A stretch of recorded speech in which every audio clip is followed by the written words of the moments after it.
DDC ने दूधियापान स्थित Mahadev engineering works and trending plastic factory का किया निरीक्षण।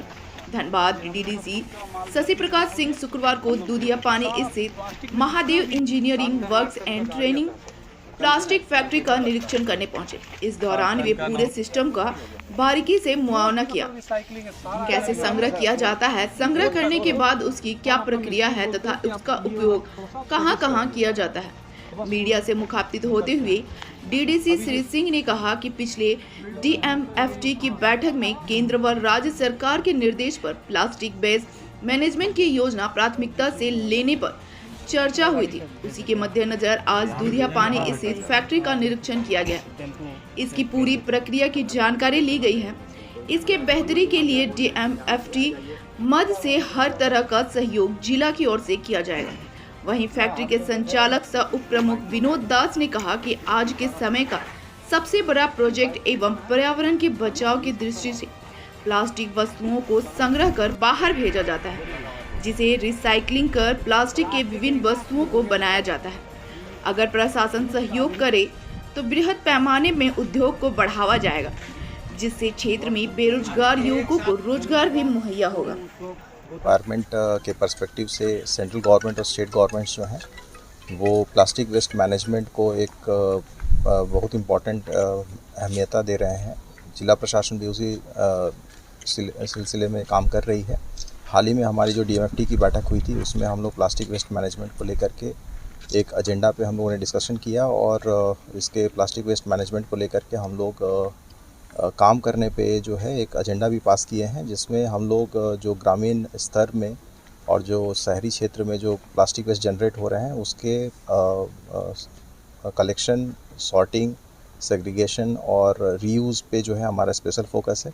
डेफिनेटली आज हम लोग यहाँ पे उप प्रमुख जी के जो ये इस्टेब्लिशमेंट है उसमें हम लोगों ने क्षेत्रीय निरीक्षण भी रखा है, so that we get to know कि ऑलरेडी ब्राउनफील्ड प्रोजेक्ट में जो अनऑर्गेनाइज सेक्टर में किस तरह से लोग काम कर रहे हैं, सो दैट उनको एक हम लोग अम्ब्रेला के तौर पे लेकर के आएँ और जो इनकी इनिशिएटिव्स हैं उसमें और हम लोग क्या ऊर्जा भर सकते हैं और क्या हम लोग ऐड ऑन कर सकते हैं, सो दैट इनके जो कैपेबिलिटीज़ हैं वो इंक्रीज़ हो सके और जो यहाँ के लोग हैं उनके हेल्थ एस्पेक्ट्स को भी ध्यान में रखते हुए प्लास्टिक वेस्ट के भी जो यूसेज को लेकर के हम लोग कम कर रहे हैं, पर ऑलरेडी जो प्लास्टिक वेस्ट वगैरह हैं उनके रीयूज़ और रिसाइकलिंग पे हम लोग का स्पेशल फोकस। डेफिनेटली हम लोग देख पा रहे हैं कि जो अनऑर्गेनाइज सेक्टर में जो लोग हैं वो उनकी क्या एक्सपेक्टेशन है यहाँ से, या फिर क्या वो प्लास्टिक वेस्ट को क्या नज़रिया क्या है उनका, वो कैसे देख रहे हैं इसको और किस हालात में वो लोग काम कर रहे हैं उसको। डेफिनेटली हमने इनसे जब बात करके देखा कि definitely they are also not very much happy with the things and certain things they have the expectations, तो उस पर हम लोग वर्कआउट ज़रूर करेंगे।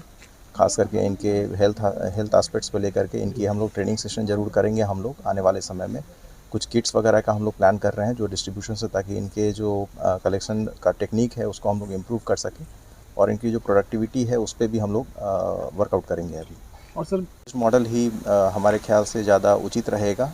तो हम लोग आने वाले समय में जहाँ जहाँ पे ज़्यादा प्लास्टिक वेस्ट जनरेट्स हो रहे हैं वहाँ पे हम लोग डिसेंट्रलाइज्ड मॉडल में ऐसे एंटरप्रेन्योर्स को हम लोग सपोर्ट करेंगे, सो दैट प्लास्टिक वेस्ट जो एक मीनेस बना हुआ है सोसाइटी के लिए वो उस पर हम लोग काबू कर सकें। में हम लोगों ने जो एजेंडा में पास किया है वो प्लास्टिक वेस्ट मैनेजमेंट को एक चैलेंज के रूप में हम लोग ले रहे हैं और बहुत जल्द जो है आने वाले समय में हम लोग एक अम्ब्रेला के तौर पे प्लास्टिक वेस्ट से जो है धनबाद को मुक्त करेंगे।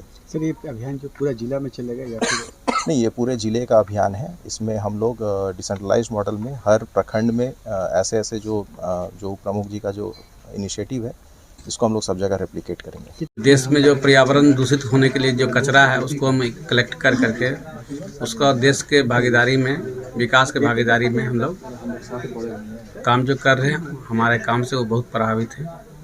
हम जिला प्रशासन से और डीडीसी से यही बोलना चाह रहे हैं कि इस काम में बहुत बड़ा फंड लगेगा। फंड में जैसे विकास के लिए हमको मशीनरी चाहिए, फिर उसके बाद जो वेस्टेज को खरीदने के लिए जो मजदूरी होता है उसके लिए पैसा का ज़रूरत है। भविष्य में इससे तो बहुत प्रोडक्ट बनेगा। इंसान को जन्म से लेकर मरण तक प्लास्टिक का यूज करना पड़ रहा है और अगर इसको हम लोग एकत्रित नहीं करेंगे, कलेक्ट नहीं करेंगे तो ये हमारा मनुष्य के लिए जो है ना बहुत घातक सिद्ध होगा। इसलिए इसको करना बहुत ज़रूरी है।